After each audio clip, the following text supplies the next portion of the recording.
In this video, we are going to learn about the possessive form of nouns. Hai, selamat datang ke channel ASB Kurs Bahasa Inggris Online bersama saya, Salim. Dalam video ini, kita akan belajar tentang the possessive form of noun. Semoga video ini bermanfaat. The possessive form of nouns. We use the possessive form of a noun to show ownership. The possessive form of noun adalah kita menggunakannya untuk menunjukkan sebuah kepemilikan. Atau jika kita atau orang lain memiliki sebuah benda, maka untuk menyatakannya di dalam bahasa Inggris kita menggunakan the possessive form of nouns. Nah, kemudian bagaimana cara kita untuk membuatnya? Yang pertama, ada dua hal yang kita perlukan dalam pembentukan the possessive form of nouns.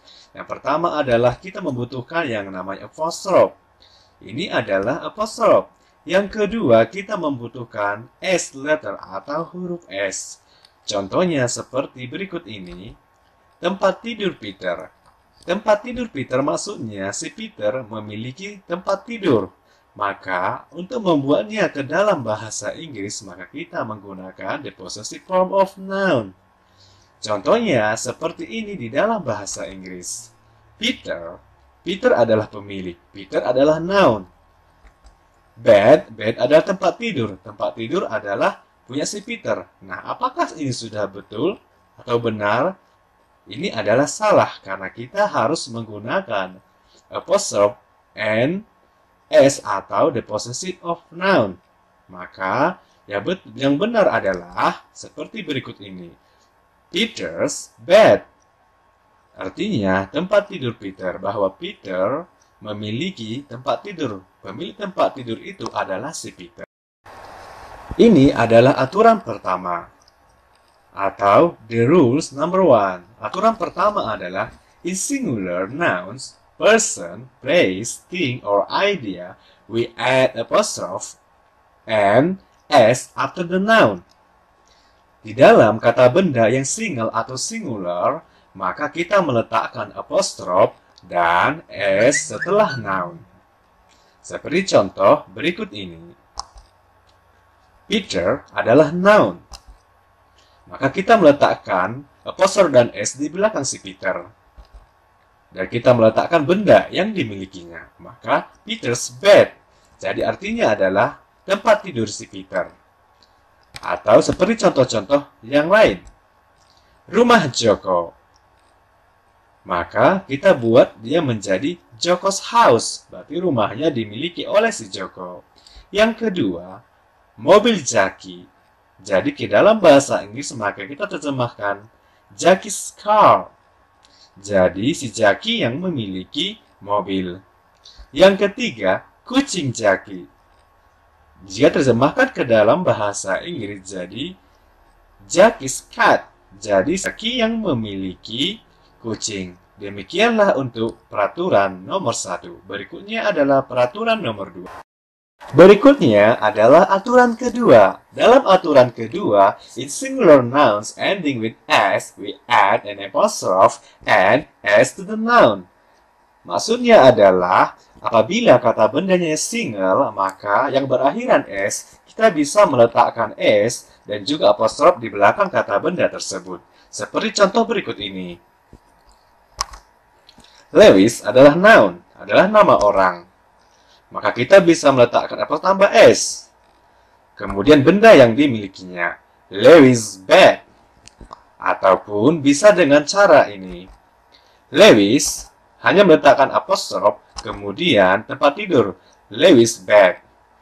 Jadi, di dalam aturan kedua, kita bisa membuat dua bentuk. Tergantung kita yang mana kita suka. Lewis bed, maka dibaca ada huruf Z. Lewis bed. Saya ulang sekali lagi, Lewis bed.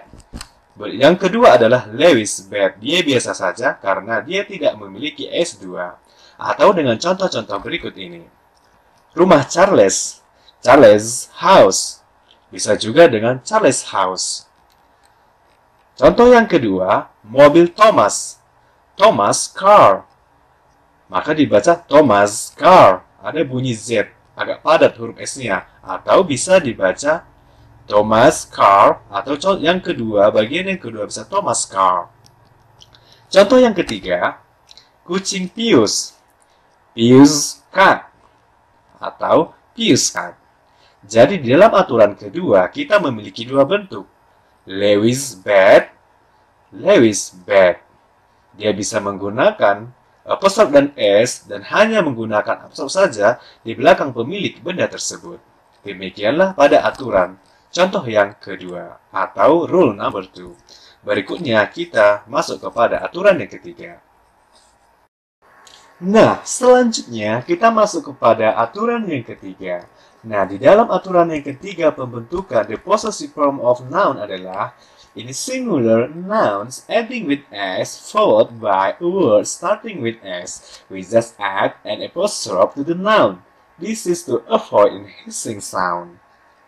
Maksudnya adalah apabila ada kata benda yang berakhiran s, kemudian benda yang dimilikinya juga berawalan dengan s, maka kita tidak bisa menambahkan s. Kita hanya menambahkan apostrof saja. This is to avoid a hissing sound. Maksudnya adalah ini untuk menghindarinya adanya bunyi yang mendesis. Seperti contoh pada berikut ini. Charles. Charles adalah nama orang. Charles adalah noun. Charles memiliki nama yang akhirannya adalah s. Maka kita cukup menambahkan apostrof saja. Kemudian benda yang dimilikinya adalah school. Charles memiliki sebuah sekolah atau Charles memiliki sekolah. Charles berakhiran s, school berawalan s. Maka kita tidak boleh menambahkan s di belakang nama Charles karena sudah ada s untuk menghindari avoid a hissing sound. Maksudnya adalah bunyi desisan. Maka kita cukup mendapatkan apostrof. Jadi membaca Charles School. Charles School. Jadi kita hanya menambahkan apostrof saja di belakang nama yang berakhiran s. Seperti contoh-contoh yang lain. Sekolah Charles. Charles School. Sepatu Thomas, Thomas shoes. Kemeja Pius, Pius shirt. Jadi di dalam bahasa Inggrisnya, Charles School, Thomas shoes, dan Pius shirt semuanya diawali huruf S. Maka kita hanya menambahkan apostrof di belakang nama benda pemilik benda tersebut. Demikianlah pada aturan yang ketiga. Kemudian kita masuk pada aturan yang keempat. Nah, sekarang kita memasuki aturan yang keempat. Di dalam aturan keempat, untuk pembentukan possessive form of nouns adalah in plural nouns ending with s, we add apostrophe after s.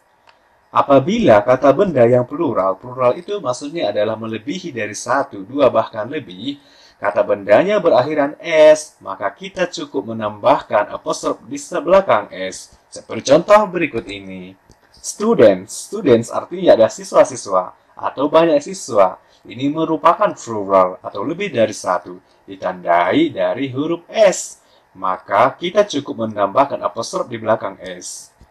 Kemudian benda yang dimilikinya, artinya students report card, artinya adalah card report siswa-siswa.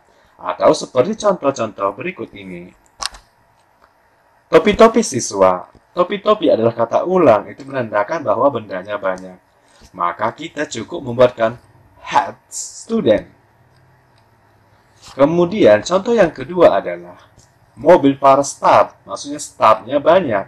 Lebih dari satu mereka mempunyai mobil. Maka diterjemahkan ke dalam bahasa Inggris adalah staff's car. Contoh berikutnya adalah seragam siswa-siswa. Maka kita cukup membuatnya students uniforms. Demikianlah pada aturan yang keempat, apabila plural atau plural nouns, kata benda yang jamak berakhiran dengan s, maka kita cukup menambahkan apostrof saja setelah s. Sekarang kita memasuki aturan berikutnya. Berikutnya adalah aturan yang kelima. Aturan yang kelima adalah dalam pembentukan the possessive form of noun adalah in irregular plural nouns, contohnya seperti man, children, we add apostrophe and s to show possession. Maksudnya, di dalam kata benda yang plural tidak beraturan, contoh seperti men, children, kita menambahkan apostrophe dan s untuk menunjukkan kepemilikan. Contohnya seperti ini. Children's adalah bentuk plural dari child. Itu merupakan irregular plural noun. Masih ingatkah pelajaran sebelumnya? Jadi kita hanya menambahkan seperti biasa menambahkan apostrophe dan s. Jadi children's, kemudian benda yang dimilikinya. Children's toy. Atau seperti contoh-contoh berikut ini. Pemikiran orang-orang. Contoh pertama, pemikiran orang-orang. Jadi orang-orang artinya adalah people. People adalah plural irregular plural. Jadi dia menjadi people's mindset. Contoh yang kedua, pakaian anak-anak. Pakaian anak-anak. Anak-anak adalah irregular plural. Maka kita cukup menambahkan children's clothes. Jadi kita menambahkan s setelah children. Apostrophe dan s maksud saya. Nah, sekarang kita masuk kepada catatan. Ingat, ada beberapa catatan yang harus kita pahami dalam pembentukan the possessive form of noun. Notes number 1. How do you make the possessive form when two names linked by an are the owners? Katanya, kemudian put an s after the second name only. Nah, bagaimana apabila kita memiliki benda, sementara benda itu dimiliki oleh dua orang? Maka kita cukup meletakkan apostrophe dan s di belakang pemilik kedua. Contohnya seperti berikut ini. Joe and Giles. Joe and Giles ini adalah orang. Satu si Joe, yang kedua ada Giles. Adalah noun, orang. Dan mereka memiliki rumah, house. Rumah yang mereka miliki. Maka kita cukup menambahkan s dan apostrophe di nama kedua, yaitu Giles. Joe adalah orang pertama, and Jill adalah orang kedua. Maka kita cukup meletakkan s dan apostrophe di belakang nama pemilik kedua. Yang artinya Joe and Jill's house. Rumahnya si Joe dan si Jill. Mereka berdua yang memiliki rumah tersebut. Atau seperti contoh berikut ini. Ayah Andi dan Budi. Nah, di dalam bahasa Inggris maka kita cukup meletakkan apostrophe dan s pemilik kedua. Andi and Budi's father. Andi and Budi's father. Jadi, ayah si Andi dan si Budi. Yang memiliki ayah itu adalah si Andi dan si Budi. Kemudian contoh yang kedua. Abang Rani dan Rina. Abang Rani dan Rina. Jika kita terjemahkan ke dalam bahasa Inggris adalah Rani and Rina's brother. Jadi, pemilik brother itu adalah si Rani, si Rina, tetapi kita cukup meletakkan di pemilik kedua, yaitu Rina, atau Rina's brother. Rani and Rina's brother. Berikutnya, nah sekarang kita masuk kepada notes number 2 atau catatan kedua. Sometimes two possessive forms with s appear together, one after the other. Maksudnya adalah kadang-kadang possessive form itu muncul secara bersamaan. Contohnya seperti berikut ini. Di sini ada dua possessive, yaitu adalah Joe's sisters. Di sini ada dua orang, Joe's dan sisters. House, Joe's dan sisters house. Di sini ada dua the possessive form. Yang pertama itu ada Joe's, yang kedua adalah sisters house. Nah, di sini yang sebagai pemilik maksud saya adalah sisters, yaitu rumah saudara perempuannya si Joe. Jadi yang punya rumah itu adalah sisters atau saudaranya si Joe. Atau bisa kita lihat pada contoh berikutnya, topi ayah si David. David's father's hat. Jadi yang punya topi itu adalah ayahnya si David, bukan si Davidnya. Kemudian contoh yang kedua adalah susu ibu Rina. Rina's mother's milk. Jadi yang punya susu adalah ibunya si Rina, bukan si Rinanya. Kemudian yang ketiga, tas pacar Roy atau Roy's girlfriend's bag. Jadi yang punya tas itu adalah pacarnya si Roy. Oke, demikianlah pembahasan kita mengenai the possessive forms of noun. Mudah-mudahan video ini bermanfaat. Tetap dukung channel ini dengan cara menekan tombol subscribe dan tombol lonceng agar kita tetap bersemangat membuat video-video tentang bahasa Inggris dan khususnya grammar dalam video berikutnya. Terima kasih.